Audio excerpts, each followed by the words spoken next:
सौभाग्य की बात है, माँ गंगा का किनारा सनातन काल से 7 पवित्रतम नगरियों में से एक काशी विश्वनाथ बाबा का धाम और ये पवित्र नगर अपनी विरासत की गौरवशाली अतीत की गाथा को गाते हुए आज भी चैतन्य चेतना के प्रवाह में सूर्य की भांति दुनिया की तमाम मानवीय बस्ती में से अद्भुत नक्षत्र की भांति चमकता दिखाई दे रहा है।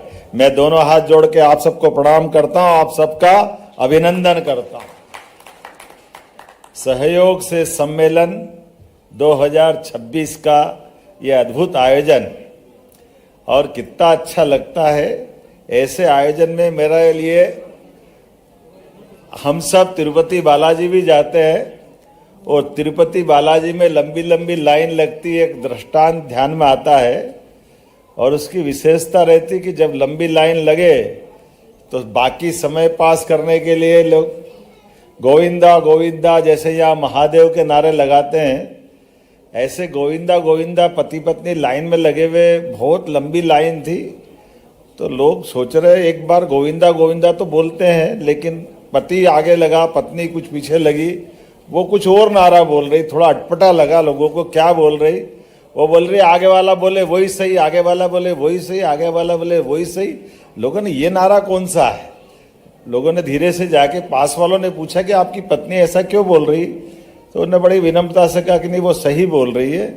हम ग्रामीण परिवेश से आते हैं, पत्नी पति का नाम नहीं लेती, मेरा नाम गोविंद है तो वो मेरा नाम कैसे बोले? तो बोलते आगे वाला बोले वही सही, आगे वाला बोले वही सही। तो वो इसलिए वो नारा बोल रही है। लेकिन मुझे यहाँ लग रहा है कि आगे वालों ने इतनी अच्छी अच्छी बात बता दी, मैं भी बोल रहा हूँ आगे वाला बोले वही सही, आगे वाला बोले वही सही। सचान जी हो, नंदी जी हो, हमारे सारे पीएस हो, सारे अधिकारियों ने मेरा बहुत बड़ा काम हल्का कर दिया है। कितना अच्छा लग रहा, जोरदार ताली बजा दो। इतना आनंद की नगरी में सारी बातें हमारे बीच। यशस्वी प्रधानमंत्री के इस कर्म क्षेत्र में और बनारस में तो बात ही अलग रहती है। नवरस तो हमने सुने हैं, लेकिन बनारस तो परमात्मा की दया से किसने बनाया मालूम नहीं, लेकिन मजा सबको आता, ये पक्की बात। इसका आनंद हम सब महसूस करते हैं। माँ गंगा का किनारा और जिस प्रकार से काशी विश्वनाथ मोक्ष की नगरी, और हम सब परमात्मा की दया से अपने अपने काम करते करते कई लाख योनियों के बाद हमको ये मानव शरीर मिलता है, लेकिन परमात्मा की कृपा से इस जन्म को सार्थक करने का मौका ये हमारे लिए इस शरीर के साथ शारीरिक चेतना, सूक्ष्म शरीर, बाह्य शरीर दोनों को एक रस करते हुए, खास करके यशस्वी प्रधानमंत्री के नेतृत्व में जिस प्रकार से देश आगे बढ़ रहा है, मैं माननीय प्रधानमंत्री जी को भी धन्यवाद दूंगा और साथ ही साथ यशस्वी मुख्यमंत्री उत्तर प्रदेश का भी आभार मानूंगा, जिन्होंने इस राज्य की प्रगति के लिए माननीय प्रधानमंत्री के नेतृत्व में, माननीय गृह मंत्री के नेतृत्व में शासन के साथ सुशासन की प्रतिमान बनाने का भी बड़ा काम किया। जोरदार अभिनंदन माननीय प्रधानमंत्री, माननीय मुख्यमंत्री, माननीय गृह मंत्री, भारत सरकार और आप सबका भी। हम सबके लिए सौभाग्य की बात है जब मैं आपसे बात कर रहा हूं तो मंच पर हेवी इंडस्ट्री मंत्री माननीय नंद गोपाल गुप्ता जी, जोरदार अभिनंदन गुप्ता जी, और माननीय राकेश सचान जी का भी करें। दोनों मिनिस्टर सूर्य चंद्र की भांति अपने अपने विभाग की गरिमा के साथ बात भी रख रहे हैं और एहसास भी करा रहे हैं। और इसी अवसर पर हमारे लिए कथाकार माननीय मिश्रा जी, आपका भी अभिनंदन। सच में नीलेश मिश्रा जी ने हमारी कहानियों को सहजता के साथ प्राचीन वार्ता का वो दौर ला करके आपने हमारी अपनी, यहाँ तो अपनी परंपरा भी है ना, श्रुति स्मृति, तो हर परंपरा का स्वागत है। उस परंपरा के आप बहुत उज्जवल कीर्तिमान के नाते से हमारे मंच को शोभायमान कर रहे हैं। रजनीकांत जी, पद्मश्री, जीआई टैग का जमाना है, माल कितना भी अच्छा रखो, अच्छा टैग नहीं मिले तो मजा ही नहीं आता। आज बड़ा मुश्किल जाता है। आजकल ये जो नया दौर का नया जमाना है, तो सोना है सोने की जगह, लेकिन वो 24 कैरेट का ठप्पा लग जाए तो बात ही अलग रहती है। जीआई टैग का आज के दौर में आपने मध्य प्रदेश के लिए भी काफी काम किया और यहाँ भी काम कर रहा है।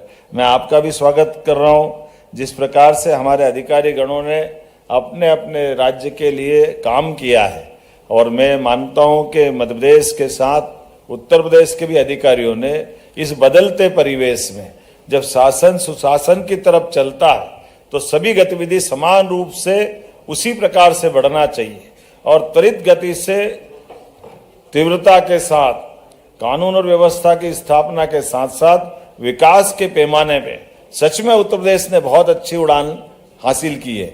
और केवल उत्तर प्रदेश ने, यशस्वी प्रधानमंत्री श्रीमान नरेंद्र मोदी जी ने असंभव से असंभव काम केवल 10-11 साल के अंदर एक तरह से चमत्कार हो गया।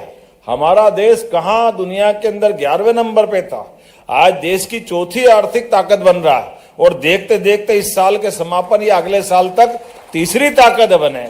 ये कितनी असंभव जैसी बात, और एक ने कितने प्रकार की चुनौतियों में हम सब देख रहे हैं। आज कल माननीय गृह मंत्री जी लोकसभा में बोल रहे थे, हमारा राज्य भी उसी में से था जिसको ये नक्सलाइटों के दंश से वर्षों तक हम परेशान थे। लेकिन न केवल मध्य प्रदेश, पूरे देश से लाल सलाम को आखिरी सलाम हो रहा। जोरदार अभिनंदन। ऐसे माहौल में कितनी बड़ी चुनौती थी। हम तो आदिवासी अंचल वाले कई सारे जिलों वाले लोग भी हैं, लेकिन हर एक जगह नक्सलवादियों ने जो खून की नदियां बहाई है, अन्याय किया है। और मैं जवाबदारी के साथ कहना चाहूंगा, कई राजनीतिक दल, कोई दूध के धुले नहीं है सामने की तरफ से देखोगे। कांग्रेस सहित कई लोगों ने अपने क्षुद्र स्वार्थ के कारण से इस लाल सलाम को बढ़ाने का प्रयास किया और कई बार उनके खुद के नेता मारे गए, क्योंकि जब एक बार किसी को खून मुंह में लगता है तो वो अपना पराया नहीं देखता है।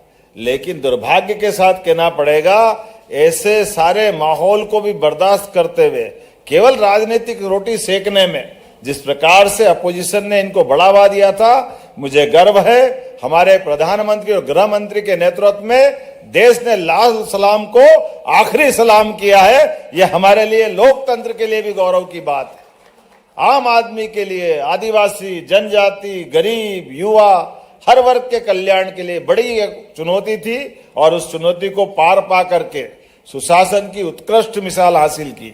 मुझे इस बात की भी प्रसन्नता है, एमपी यूपी सम्मेलन में आने के पहले बाबा विश्वनाथ के उस धाम पे दर्शन करने का मौका मिला।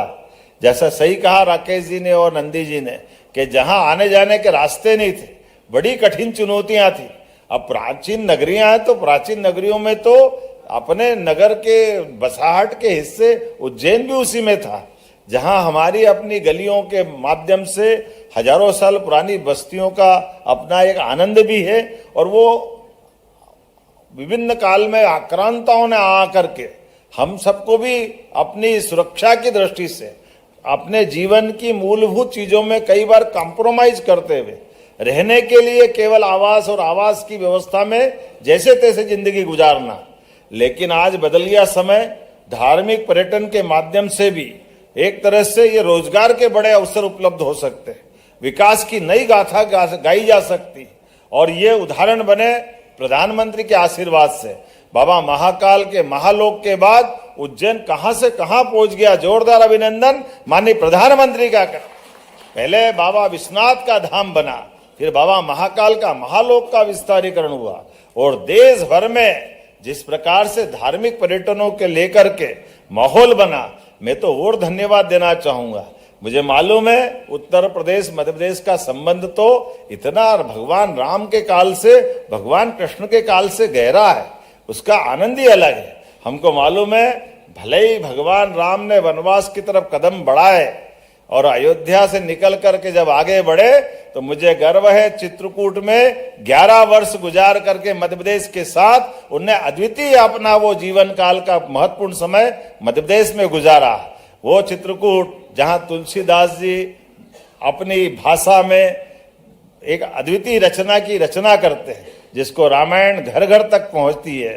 तुलसी घास के घाट पर, तुलसी चित्रकूट के घाट पर भई संतन की भीड़, तुलसीदास चंदन घिसे तिलक देत रघुवीर। क्या वो काल की बात करेंगे, मंदाकिनी का वो किनारा, चित्रकूट का धाम। और भगवान कृष्ण ने भी कंस को मारने के बाद उज्जैन जाकर सांदीपनी आश्रम में 64 कला, 14 विद्या, 18 पुराण, 4 वेद, जीते जी एक शिष्य महागुरु कैसे बन सकता है, वो सांदीपनी आश्रम को गौरवान्वित करने वाला मध्य प्रदेश और ये उत्तर प्रदेश का ऐतिहासिक संबंध। और एक नहीं, ऐसी कई घटनाओं को मैं स्मरण कर सकता हूं। मुझे आज गंगा जी के जल के आचमन का आनंद भी आया, लेकिन मुझे इस बात की प्रसन्नता है, गंगा बेसिन में वो हमारा मध्य प्रदेश का बहुत सारा हिस्सा, जब क्षिप्रा जी कदम बढ़ाती है आगे जाकर के चंबल, चंबल से यमुना और यमुना से गंगा बन करके पुनः हमारे बनारस धाम का आनंद आता है। ये हमारी प्रकृति की लीला भी है, परमात्मा की कृपा भी है, और पंच महाभूतों के बीच जीवन की सारगर्भित व्यवस्था के अंतर्गत अंततः इस यात्रा की तरफ ले जाती है कि जो आया है वो कोई अमर नहीं। आने और जाने के क्रम में जितना समय का सदुपयोग हो जाए, उस समय का सदुपयोग करना, यही काल की यात्रा है, यही महाकाल की यात्रा है, यही परमात्मा की कृपा है। मैं आज इस अवसर पर आप सबके साथ जब यहाँ तेजी से बढ़ते हुए निवेश के इस आयोजन की तरफ देखता हूं, तो मैन्युफैक्चरिंग से लेकर लॉजिस्टिक हब तक की बात आती है। उत्तर प्रदेश और मध्य प्रदेश जिस प्रकार से अपनी अलग कहानी बना रहा है, देश आगे बढ़ रहा है, तो मध्य प्रदेश और उत्तर प्रदेश भी साझा विरासत को गले लगा करके साझा तरीके से सहयोग सम्मेलन भी, वो गया जमाना जिस जमाने में दो राज्य आपस में जल के बंटवारों के लिए लड़ते हैं, किसी और कारण से लड़ते हैं। दक्षिण में कितने उदाहरण बने पड़े हैं, लेकिन मुझे गर्व है माननीय प्रधानमंत्री के नेतृत्व में कई सारे रिकॉर्ड बन रहे हैं। ऐसे ही एक रिकॉर्ड हमारे बीच केन बेतवा नदी का बना है। जोरदार अभिनंदन करें उत्तर प्रदेश और मध्य प्रदेश के। बुंदेलखंड की तस्वीर बदलने के लिए प्रधानमंत्री के माध्यम से हमारा पूरा बुंदेलखंड बदलेगा। वो कांग्रेस के लोगों ने ख्वाब तो बहुत दिखाए थे, लेकिन सपने सपने हो गए। लेकिन हकीकत बना करके जमीन पे उतारने के लिए माननीय प्रधानमंत्री के आशीर्वाद से 1 लाख करोड़ की योजना, जिसमें हमारा केवल 5% और 5% उत्तर प्रदेश का, 90% भारत सरकार देने वाली, ये राज्य की बेहतरी के लिए उद्योग धंधों को, किसानों को, पीने के लिए ग्रामीण और शहरी आबादी को सब प्रकार की जलराशि उपलब्ध कराएगी। और केवल ये नहीं, अब उत्तर प्रदेश के साथ तो हम एक सोलर परियोजना पे भी काम कर रहे हैं। 2000 मेगावाट की एक सोलर परियोजना, जिसके माध्यम से हम अपने मुरैना के पास एक बड़ा यूनिट लगा रहा है, जिसके आधार पर हमारे यहाँ सहयोग ऐसा है कि जब मध्य प्रदेश को बिजली की किसानों को जरूरत पड़ती है, तब उत्तर प्रदेश की जरूरत नहीं होती। लेकिन जब उत्तर प्रदेश के किसानों को बिजली की आवश्यकता पड़ती है, तब मध्य प्रदेश का सीजन जा चुका होता है। ऐसे में हमने दोनों राज्यों को मिलकर के 2000 मेगावाट की बड़ी सोलर परियोजना पे भी काम कर रहे हैं, और जिसके माध्यम से किसानों को उनकी बिजली सस्ती मिले, ग्रीन एनर्जी मिले और दोनों राज्य समृद्ध हो। भगवान सवित्र सूर्य नारायण तो सब पे कृपा करते हैं, लेकिन किसानों के हित में सरकारों के माध्यम से जितना अच्छा हो सकता है हम प्रत्येक क्षेत्र में काम कर रहे हैं। इसलिए धार्मिक पर्यटन के लिए भी बाबा महाकाल के यहाँ भी सुप्रबंधन में बाबा विश्वनाथ के धाम के अधिकारियों ने जो प्रबंधन किए, आज सवेरे बैठ करके हमने उस व्यवस्था को भी समझने का प्रयास किया। बीते समय प्रयागराज में कुंभ का बहुत अद्भुत आयोजन हुआ है। ऐसे में बड़ी संख्या में जब धार्मिक पर्यटन के धार्मिक तीर्थयात्री आते हैं, तो स्नान से लेकर सभी प्रबंधन में हम किस प्रकार की सुव्यवस्था बना सकते हैं, उसके प्रबंधन को सीखने के लिए जब कुंभ का मेला चल रहा तब भी हमने अधिकारियों को भेजा था, और बाद में भी लगातार इस बात पे हम काम कर रहे हैं कि बड़ी संख्या में भी दर्शनार्थियों को कितनी सरलता से सब व्यवस्था बनाई जा सके। और सिंहस्थ या कुंभ के दरमियान भी हमारे सभी ज्योतिर्लिंग सहित सभी बड़े देवस्थान पर भी आवागमन की दृष्टि से दर्शन की सुगमता कैसे हो सकती है, बाकी सुव्यवस्था कैसे की जा सकती है, इसका एमओयू भी हुआ। जोरदार अभिनंदन करें। ये राज्यों के बीच एक नए प्रकार का आज समय आया है जब हम ये सब भी देख रहे हैं। इस तरह से हम राज्यों के बीच परस्पर प्रेम का एक नया स्नेह का मार्ग लेके आगे चल रहे हैं। और जब मैं आपसे बात कर रहा हूं तो आज जब यहाँ बात हो रही है तो कितने प्रकार से इस पूरे क्षेत्र में काम करने वाले लोग, चाहे उद्योग में हो, रोजगार में हो, हेवी इंडस्ट्री हो, एमएसएमई हो, लघु कुटीर उद्योग हो, हमारे राज्य ने भी बहुत सारे प्रकार के नए प्रयोग भी किए हैं। जब हम अपने इस प्रकार की क्षमता योग्यता के साथ मैदानी हकीकत की तरफ देखते हैं तो ये बात सही है, अतीत के कालक्रम में लंबा समय अपोजिशन के लोगों ने बिगाड़ा, लेकिन आज का समय जब जागे तब सवेरा। इसलिए आज हमारा राज्य भी बहुत तेज गति से आगे बढ़ रहा है। कहाँ 2002-03 तक 55 साल तक मध्य प्रदेश के अंदर केवल 7.5 लाख हेक्टेयर की सिंचाई का रकबा होता था। जब हमारी सरकार बनी अभी 2 साल पहले, उससे ज्यादा 10 लाख हेक्टेयर तो हमने 2 साल में मध्य प्रदेश में कर दिया। ये हमारे काम करने का तरीका।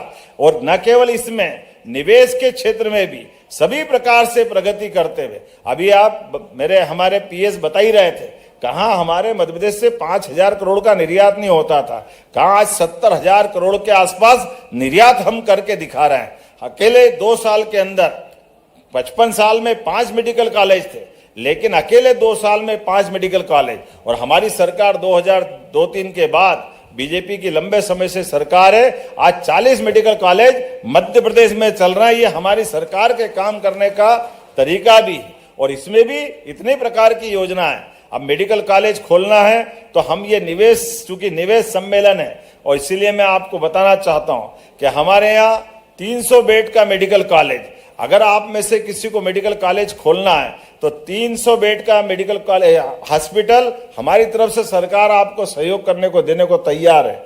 1 रुपए में 30 एकड़ जमीन वो भी देने को तैयार है। आप मेडिकल कॉलेज बनाओ और बच्चे जो पढ़ करके मेडिकल कॉलेज में जो पढ़ना चाहते हैं, जो नीट से क्लियर होते हैं और सरकारी मेडिकल कॉलेज में चले जाते हैं, वहां उनकी तो फीस कम होती है। लेकिन प्राइवेट मेडिकल कॉलेज में 70 लाख, 80 लाख, 90 लाख अगर मेडिकल कॉलेज की फीस है तो आप चिंता मत करना, मेडिकल कॉलेज जो चलाएगा, जितने बच्चे आएंगे सबकी फीस हमारी सरकार लोन के रूप में देगी, ताकि डॉक्टर बने और मेडिकल कॉलेज की सफलता रहे। और जब वो डॉक्टर बन जाएगा तो इससे एमओयू करने के बाद लोन के रूप में 5-6 साल वो हमारे यहाँ नौकरी कर ले, अपना पैसा चुका दे, बाद में वो अपनी डॉक्टरी करता रहे। आम के आम गुठली के दाम, हमारा क्या जाएगा। ये चिकित्सा की सेवा ही तो होना चाहिए। ऐसे एक नहीं, बहुत सारी योजनाएं हमारी सरकार के द्वारा बनाई गई। अगर आप 100 बेड का हॉस्पिटल बनाना चाहते हैं, 100 करोड़ का हॉस्पिटल बनाना चाहते हैं तो 30 करोड़ का उसमें भी अनुदान दे रहे हैं। अगर आप होटल डालना चाहते हैं उसमें भी 30% अनुदान देना चाहते हैं। हर एक क्षेत्र में, कोई क्षेत्र नहीं। अब तो हमने कृषि कल्याण वर्ष मना रहा है। कृषि कल्याण वर्ष में कृषि आधारित उद्योगों के लिए 50% की अनुदान देने की व्यवस्था हमारी सरकार के माध्यम से हो रही। ऐसे एक नहीं, बहुत सारे क्षेत्रों में बिजली, पानी, भूमि तो हमारे पास परमात्मा की कृपा, लेकिन सब क्षेत्रों में लगातार समान रूप से आगे बढ़ते हुए मध्य प्रदेश एक नई उड़ान के लिए तैयार है। आइए हम सब मिलकर के इसी प्रकार के आयोजनों से दोनों राज्यों के संबंध को और प्रगाढ़ करें और कुल मिलाकर यशस्वी प्रधानमंत्री के नेतृत्व में भारत के बढ़ते कदम में दोनों राज्यों की मजबूती के साथ आगे बढ़ते जाए। बहुत बहुत धन्यवाद। भारत माता की जय। हार्दिक धन्यवाद माननीय मुख्यमंत्री मध्य प्रदेश शासन डॉक्टर मोहन यादव जी, अपने विचारों से हम सभी का मार्ग प्रशस्त करने के हेतु। और अब एमपी यूपी सहयोग सम्मेलन के इस शुभारंभ सत्र को हम समापन की ओर लिए चलते हैं।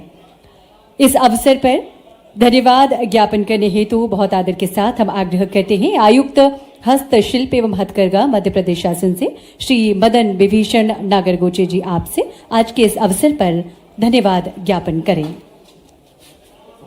मध्य प्रदेश के यशस्वी मुख्यमंत्री आदरणीय डॉक्टर मोहन यादव जी, उत्तर प्रदेश के उद्योग मंत्री आदरणीय श्री नंदगोपाल गुप्त नंद जी, उत्तर प्रदेश के एमएसएमई मंत्री आदरणीय राकेश सचान जी, सभी वरिष्ठ अधिकारीगण, उद्यमी और ओडीओपी के शिल्पकार, आज का यह सम्मेलन एक सुखद अनुभव रहा। वाराणसी की इस पावन भूमि पर दो राज्यों के प्रतिनिधि एक सादे उद्देश्य से एकत्र आए और यह उद्देश्य हमारे कारीगर, शिल्पकार और किसानों की मेहनत के लिए एक बड़े अंतर्राष्ट्रीय बाजार तक पहुंचाना है।